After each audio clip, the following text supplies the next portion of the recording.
Assalamualaikum warahmatullahi wabarakatuh. Selamat pagi Bu Fitri. Perkenalkan, kami dari kelompok 5 akan mempresentasikan proyek RPL. Kelompok 5 terdiri dari yang pertama ada Raihan Zaran, saya sendiri. Yang kedua ada Muhammad Heru Hidayat. Yang ketiga ada Syaril Hidayat. Baik, selanjutnya saya akan menjelaskan latar belakang. Kejadian darurat seperti kebakaran, kecelakaan, bencana alam, atau tindak kriminal seringkali membutuhkan respon cepat dari pihak terkait. Namun, penanganan darurat seringkali terhambat oleh kurangnya koordinasi dan keterlambatan dalam pelaporan. Aplikasi pelaporan kejadian darurat berbasis web bertujuan untuk mempercepat proses pelaporan, meningkatkan akurasi informasi, serta memperkuat koordinasi antara masyarakat dan pihak berwenang. Selanjutnya, tujuan utama. Tujuan utama yang pertama, mempermudah masyarakat dalam melaporkan kejadian darurat secara real time. Yang kedua, memastikan pihak berwenang menerima laporan kejadian secara cepat dan lengkap. Yang ketiga, meningkatkan responsivitas penanganan darurat dan meminimalkan dampak kejadian. Yang terakhir, menyediakan data statistik kejadian untuk keperluan analisis dan pencegahan. Selanjutnya, fitur project. Fitur project ada beberapa bagian. Yang pertama, pelapor kejadian. Pelapor untuk mencatat jenis kejadian, lokasi, dan deskripsi. Yang kedua, ada geolokasi. Pemetaan lokasi kejadian secara otomatis berdasarkan koordinat pelapor. Yang ketiga, pemberitahuan real time, notifikasi ke tim penanganan darurat, dan operator pusat komando saat ada laporan baru. Yang keempat, ada verifikasi laporan. Proses verifikasi oleh operator untuk memvalidasi laporan sebelum tindakan. Yang terakhir, sistem pengguna dan manajemen hak akses. Hak akses adalah pengaturan hak akses untuk pelapor, operator, dan tim darurat. Selanjutnya dijelaskan oleh teman saya Muhammad Heru Hidayat. Oke, di sini saya akan menjelaskan flowchart dari sistem pelaporan, yaitu pertama si user melakukan registrasi dan login, kemudian setelah login menampilkan halaman dashboard. Nah, dari halaman dashboard terdiri dari tiga fitur pelaporan, yaitu terdiri dari kepolisian, damkar, dan ambulans. Kemudian terjadi percabangan di setiap fitur, seperti di kepolisian.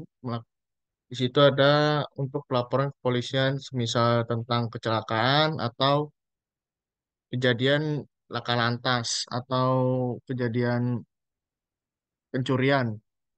Kemudian setelah user menginput laporan, laporan diproses yaitu masuk ke database bagian admin, kemudian laporan disimpan untuk kemudian dilanjutkan kepada pihak yang berwenang atau di sini kejadiannya di kepolisian.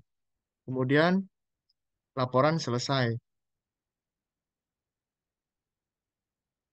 Selanjutnya, di sini ada kelas diagram atau diagram kelas, yaitu bagian-bagiannya. Dari masyarakat terdiri dari nama, alamat, nomor telepon, dan laporan kejadian. Kemudian web, itu masuk, pilih laporan kejadian yang seperti fitur, isi formulir laporannya, kemudian kirim. Kemudian di laporannya ada ID, deskripsi, tanggal, status, dan kirim laporan itu untuk ke database. Kemudian ada si petugas respon, yaitu nama, tugas, dan terima notifikasi atau terima laporan. Selanjutnya di sini ada use case system, yaitu terdiri dari tiga aktor yang ada user, admin, dan pihak yang berwajib. Sama seperti tadi, user melakukan login, kemudian memilih fitur, membuat laporan, kemudian admin menerima laporan, selanjutnya admin memeriksa, kemudian admin mengirim laporan kepada pihak wajib. Kemudian user mengisi data user, selanjutnya admin mengirim kemudian pihak berwajib konfirmasi laporan dari admin, selanjutnya admin mengirim laporan diterima, dan yang terakhir adalah laporan diproses. Ini untuk diagram sequence-nya. Yaitu sama seperti tadi ada tiga aktor. Pertama, user melakukan registrasi dan login.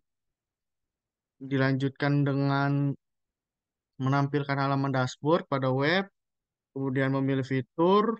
Di fitur, di sini kasusnya terjadi di Damkar, yaitu mengisi laporan Damkar. Kemudian yang ketika si user menggunakan web tanpa login dan registrasi, terjadi callback yaitu untuk user melakukan registrasi. Kemudian untuk aktor Damkarnya dia hanya memerlukan login, kemudian dia menerima callback ketika ada pelaporan, yaitu untuk diproses. Kalau untuk admin dia hanya mengajukan login dan memeriksa laporan dari si user.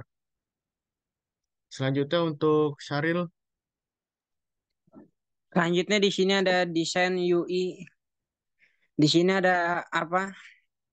Halaman untuk pendaftaran. Di sini kita bisa mendaftar menggunakan Facebook atau Google. Kemudian jika sudah mendaftar, kita bisa login dengan memasukkan username atau email dan password tersebut. Kemudian next. Di sini ada tampilan untuk laporan kepada polisi, damkar atau ambulan. Untuk laporannya di sini kita ambil contoh untuk polisi, kita memberi laporan berbentuk foto seperti ada kecelakaan atau pencurian. Untuk laporannya kita perlu menulis nama, alamat jalan, kejadian, nomor telepon, email, dan pesan kronologi kejadian yang terjadi. Udah selanjutnya ada di sini ada berita seperti apa tampilan awal untuk kita mengetahui kejadian-kejadian yang terjadi hari ini. Dan di sini ada biodata kita seperti nama, jenis kelamin, tanggal lahir, kewarganegaraan, kota, dan lain-lain.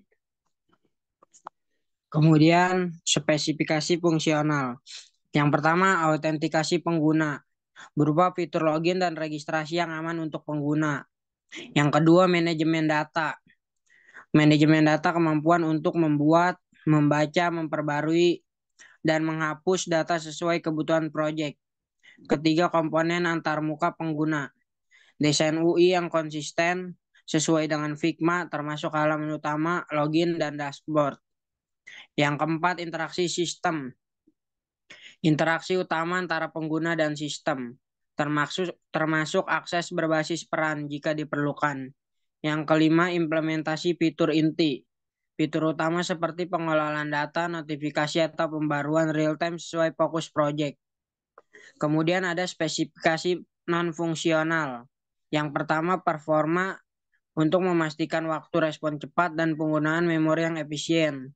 Yang kedua, skalabilitas. Sistem mampu menangani peningkatan beban atau penambahan fitur. Yang ketiga, keamanan untuk enkripsi data, kontrol akses yang aman, dan penanganan data sensitif dengan baik. Yang keempat, kemudahan penggunaan. Antarmuka yang ramah pengguna dan navigasi intuitif termasuk desain responsif di berbagai perangkat. Yang kelima, keandalan. Waktu aktif tinggi, penanganan kesalahan yang baik, dan minimal bug saat digunakan.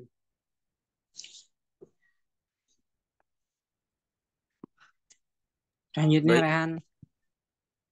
kesimpulannya, secara keseluruhan, aplikasi ini memberikan solusi inovatif dalam meningkatkan efektivitas pelapor dan penanganan kejadian darurat, yang pada akhirnya dapat membantu menyelamatkan lebih banyak nyawa dan mengurangi dampak dari kejadian darurat. Sekian dari kelompok kami, kurang lebihnya mohon maaf. Wassalamualaikum warahmatullahi wabarakatuh.